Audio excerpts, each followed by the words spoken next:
सभी बच्चों को आज की गुड इवनिंग। देखो थर्ड पार्ट तुम्हारा है परसेंटेज का। तो हम लोगों ने वर्ग तक का क्वेश्चन कर लिए थे, तो आज मुझे आयत के क्वेश्चन करने हैं। और जो बच्चे नए हैं वो मेरे चैनल को सब्सक्राइब करें और शेयर करें। हर एक बच्चा जो नया है वो मेरे चैनल को सब्सक्राइब जरूर करे। और इसके बाद देखो हम क्वेश्चन नंबर 1 से स्टार्ट कर रहे हैं। क्वेश्चन नंबर तुम्हारा 1 क्या है? देखो, किसी आयत की लंबाई और चौड़ाई क्रमशः 20 व 25% की वृद्धि की जाती है, तो उसके क्षेत्रफल में कितने प्रतिशत की वृद्धि होगी? तो 20% हमारे पास प्रतिशत का पार्ट कितना होता है? 1/5। तो उसकी लंबाई में कितने परसेंट की वृद्धि है? 1/5। उसकी चौड़ाई में कितनी है? 25% का मतलब 1/4 ऐसे। ठीक। अब आयत का जो क्षेत्रफल होता है वो तुम्हारे पास क्या होता है? आयत का जो क्षेत्रफल होता है वो क्या लिखते हैं हम लोग? लंबाई गुणे चौड़ाई इक्वल v। यानी कि एक बार मुझे लंबाई में वृद्धि करनी है 1/5 से, और एक बार तुम्हें चौड़ाई में वृद्धि करनी है 1/4 से। तो देखो 5 यूनिट उसका पहले क्षेत्रफल था, उसमें 1 की वृद्धि हुई है, तो वो तुम्हारा कितना हो जाएगा? 1/5 वाली संख्या वो कितनी हो जाएगी जब 1 यूनिट की वृद्धि होगी? 6। 4 वाली में 1 की वृद्धि हुई, कितनी हो जाएगी? 4 से 5। तो हमने तुम्हें बताया था पिछली क्लास में कि ऐसे हम तिरछी संख्याएं काट सकते हैं, ऐसे 5 से 5 और 4 से 3 ऐसे। 5 एकन 5, 5 एकन 5, 2 3 6, 2 दूनी 4, 2 दूनी 4। तो 2 और 1 का गुणा कितना हुआ? 2। 1 और 3 का गुणा कितना हुआ? 3। तो शुरुआत में उसका क्षेत्रफल 2 यूनिट था, बढ़कर कितना हो गया? 3 यूनिट हो गया। तो वृद्धि कितने यूनिट की हुई है? कितनी? 1 यूनिट की वृद्धि हुई है। और वृद्धि चाहे निकाली जाए चाहे कमी निकाली जाए, हमने तुम्हें किससे निकालने के लिए कहा? पहले वाली वैल्यू पे, जो मूल वैल्यू होती है। तो 1/2 कितने परसेंट हमने बताया था? 50। किसको याद नहीं है वो क्या करे? इसका 100 का गुणा। 5 एकन 5, 5, 2 एकन 2, 2 पंचे 10, 1 जीरो बचा है। तो तुम्हारा कितना परसेंट वृद्धि उसके क्षेत्रफल में हुई है? 50% की। तो इस प्रकार से हम उसके सूत्र के अकॉर्डिंग करेंगे। कोई भी तुम्हारे पास क्वेश्चन हो क्षेत्रफल से, आयतन से, ठीक।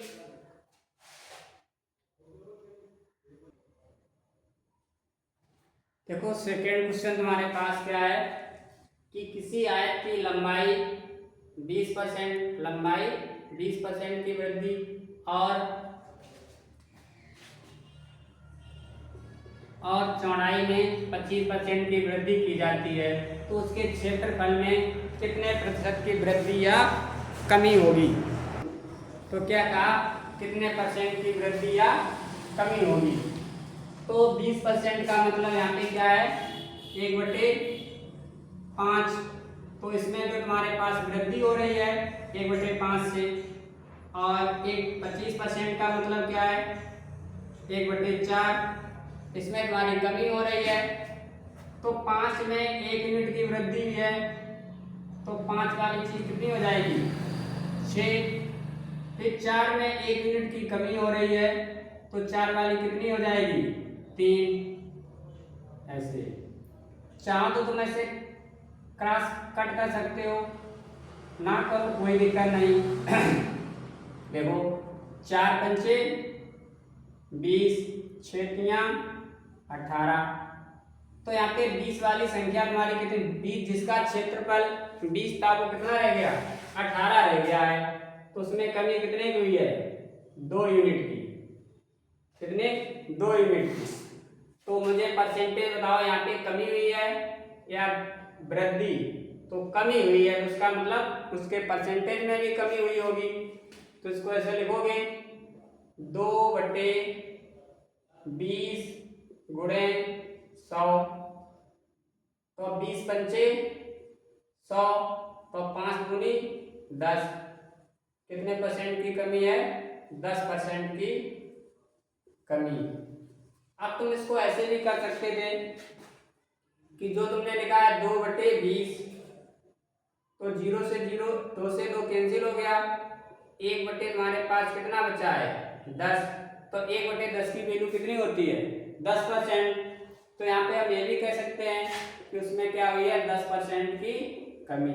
अगर किसी को ये 100 का मल्टीपल नहीं करना है तो उसको तुम ऐसे भी कर सकते हो और इस टाइप से भी कर सकते हो।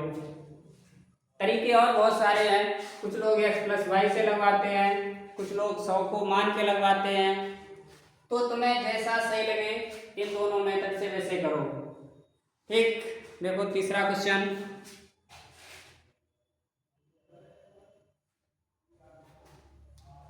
देखो क्वेश्चन नंबर 3 तुम्हारे पास क्या है?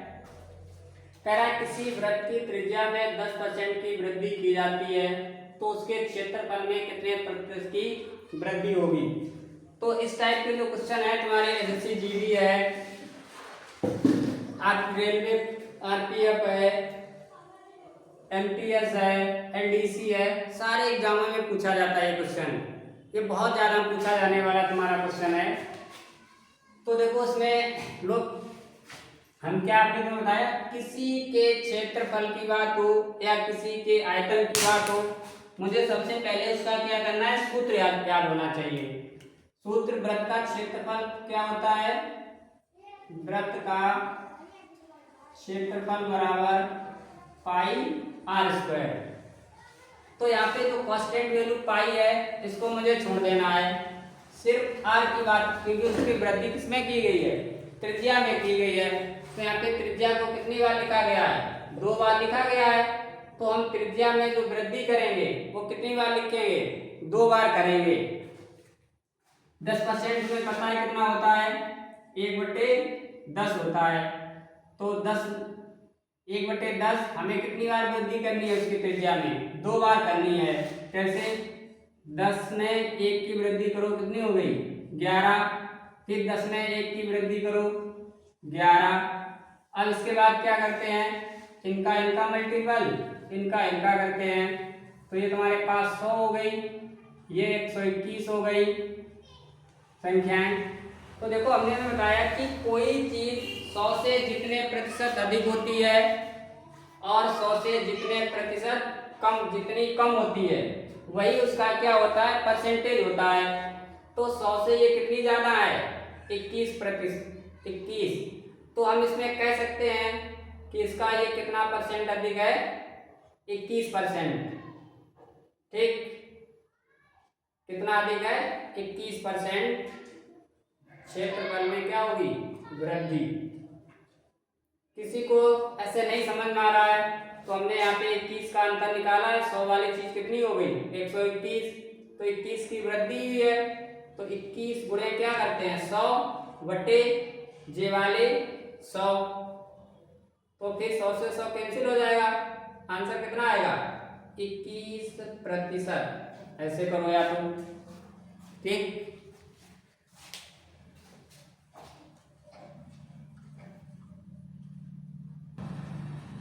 देखो क्वेश्चन नंबर तुम्हारे पास जो 4 है वो तुम्हारा क्या कह रहा है कि किसी स्कूल में 60% लड़के हैं और लड़कियों की संख्या 812 है, तो स्कूल में कुल कितने लड़के हैं? तो सबसे पहले मुझे बात पता होनी चाहिए कि स्कूल में लड़के और लड़कियां जितनी भी होती हैं वो अपने आप में कितनी होती हैं? 100% होती हैं। कितनी होती हैं? अपने आप में ये 100% होती हैं। जब अपने आप में लड़के और लड़कियां मिला के ही तुम्हारे पास तो विद्यार्थी होते हैं, तो वहाँ पे उसने कहा किसी स्कूल में 60% लड़के हैं और जो बचे हुए होंगे वो तुम्हारे पास क्या होंगे? लड़कियां होंगी। तो हम यहाँ पे कहेंगे कि 100% तुम्हारे पास स्टूडेंट थे, उसमें से 60% तुम्हारे पास क्या है? लड़के हैं, बॉयज हैं। तो 100 में से जब 60 निकल जाएगा तो तुम्हारे पास 40% किसकी संख्या बचेगी, लड़कियों की संख्या जब बचेगी। तो उसने कहा है कि लड़कियों की संख्या कितनी है, 812 है। तो यही जो 40% है वो किसकी संख्या उसने बताई है, लड़कियों की बताई है। तो यही 40% बराबर कैसे लिखोगे, 40% बराबर 812 ऐसे। फिर एक बार हम बोल रहे हैं कि किसी स्कूल में जितने भी स्टूडेंट होंगे वो अपने आप में कितने होंगे, 100%। चाहे उस स्कूल में 1000 स्टूडेंट हो, चाहे 10,000 हो, चाहे 5 हो, चाहे 10 हो, वो स्टूडेंट का मतलब होता है लड़के और लड़कियां एक साथ। तो उसी में से 100% में से 60% लड़के हैं, 40% तो तुम्हारी क्या रही होंगी, लड़कियां रही होंगी। तो लड़कियों की संख्या तो मैं दी गई 40% की, तो मैं इसे कह सकते हैं कि 40% बराबर 812। तो यहाँ से मुझे 1% की वैल्यू से निकालनी है पहले, कि 4 से संख्या कट जाएगी इसे, 4 एकम 4, 4 दूनी 8, 1 में भाग जाएगा नहीं तो तुम्हारा 0 लगाना पड़ेगा। फिर 12 हो जाएगी संख्या, तो 4 तियो 12। तो अगर हम 1% की वैल्यू यहाँ से निकालें तो तुम्हारी कितनी आएगी, 203/10। कितनी आई, 203/10।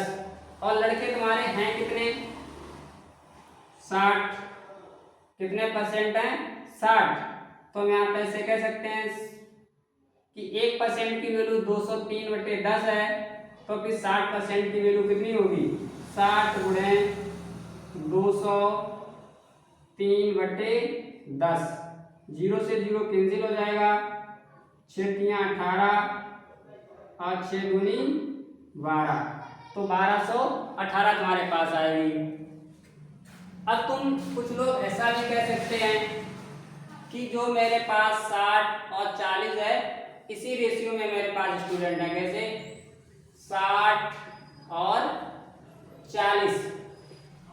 तो अगर इनका हम परसेंटेज का रेशियो बनाएं तो 4 से काटो इसे 40 से, 20 दूनी 40, 20 तियां 60। तो जो तुम्हारे पास रेशियो बना है कितने का बना है, 3 और 2 का। तो 2 यूनिट की वैल्यू तुम्हें दे रखी है, कितनी है, 812 ऐसे। 2 बराबर 812, तो 1 यूनिट की वैल्यू कितनी होगी, 2 चाकू 8, 0 और 3। तो मुझे चाहिए कितने यूनिट की, 3 यूनिट की। तो 3 गुणे 403 बराबर 2 चाकू 8, यहाँ पे 6 होगा, कितना होगा 6। तो 3 छंग 18 के 8 और 3 चौक 12, कितनी संख्या आ गई, 1218। चाहे तो आप ऐसे निकालें, चाहे तो आप ऐसे निकालें। एक और अभी तरीका तुम्हारे पास है, उससे भी हम निकाल सकते हैं। क्योंकि हम परसेंटेज पढ़ रहे हैं तो परसेंटेज से मुझे ऐसे क्वेश्चन निकालना है, इसी को मुझे जब रेशियो में से निकालना है तो मुझे उस टाइप से क्वेश्चन को निकालना है। दोनों तरीके तुम्हारे लिए बहुत ईजी हैं, ठीक है। और इस प्रकार के क्वेश्चन तुम्हारे एसएससी जीडी में बहुत आते हैं। तो देखते हैं 4 नंबर क्वेश्चन, इसके बाद 5वां क्वेश्चन। देखो क्वेश्चन नंबर 5 हमारे पास सेम उसी टाइप का है। कह रहा है किसी गांव में महिलाओं की संख्या 75% है, महिलाओं की संख्या 75% है और पुरुषों की संख्या 250 है। तो उस गांव की कुल संख्या होगी। तो गांव में तुम्हारे पास जितनी भी संख्या रही होगी पुरुष और महिला की, वो अपने आप में कितनी रही होगी, 100%। तो 100 में से तुम्हारे पास 75% कौन है, वुमेन है। तो 100 में से जब 75% माइनस हो जाएगा, बचेगा कितना, 25%। वही जो 25% है वो किसकी संख्या है, मैन की संख्या है। तो मैन की संख्या कितनी है, 25%। तो मैन की संख्या तुम्हें दे रखी है, कितनी है, 250, तो हम कह सकते हैं कि 250 बराबर, यानी कि 25 बराबर 250 परसेंटेज है ऐसे, तो इसको मुझे क्या करना है, पहले से हटा देना है कि ये 25% बराबर 250। तो 1% की जब वैल्यू निकालोगे 25 एकन 25, 25 एकन 25, तो 1% की वैल्यू कितनी आई, 10। तो मुझे चाहिए कितनी संख्या, उस गांव की कुल संख्या चाहिए। तो उस गांव की कुल संख्या कितनी है, यही तो कुल संख्या है 100%। तो 100 गुणे 10 बराबर 1000, इस प्रकार से। ठीक है, तो ये तुम्हारे पास पूरे गांव की संख्या पता होगी कितनी है, 1000। अगर कोई स्टूडेंट ये कह रहा है कि मुझे इसको परसेंटेज में हमें रेशियो से लगाना है, तो हम रेशियो से भी लगा सकते हैं। देखो कैसे, मैन तुम्हारे पास 75 है, मैन तुम्हारे पास कितने हैं 25, तो 25 और 75 का रेशियो कितना बना है, 3 और 2 का बना है, सॉरी 3 और 1 का बना है। तो 1 यूनिट की वैल्यू तुम्हारे पास कितनी है, 250 है। तो 1 यूनिट बराबर 250 है, पहले से दे रखी है। मुझे चाहिए पूरे गांव की संख्या, तो पूरे गांव की संख्या कितनी है, 3 और 1 4 यूनिट तो है, कितनी है, 3 और 1 4 यूनिट। 3 यूनिट वुमेन है, 1 यूनिट मैन है, दोनों मिला के 4 यूनिट है। तो ये 4 यूनिट की वैल्यू कितनी हो जाएगी, 4 गुणे 250 बराबर 1000 ग्रामवासी या 1000 जनसंख्या। तो बहुत आसानी से तुम क्वेश्चन को कर सकते हो, इस टाइप के जितने भी क्वेश्चन होंगे। ठीक है, देखते हैं क्वेश्चन नंबर 6। इसके बाद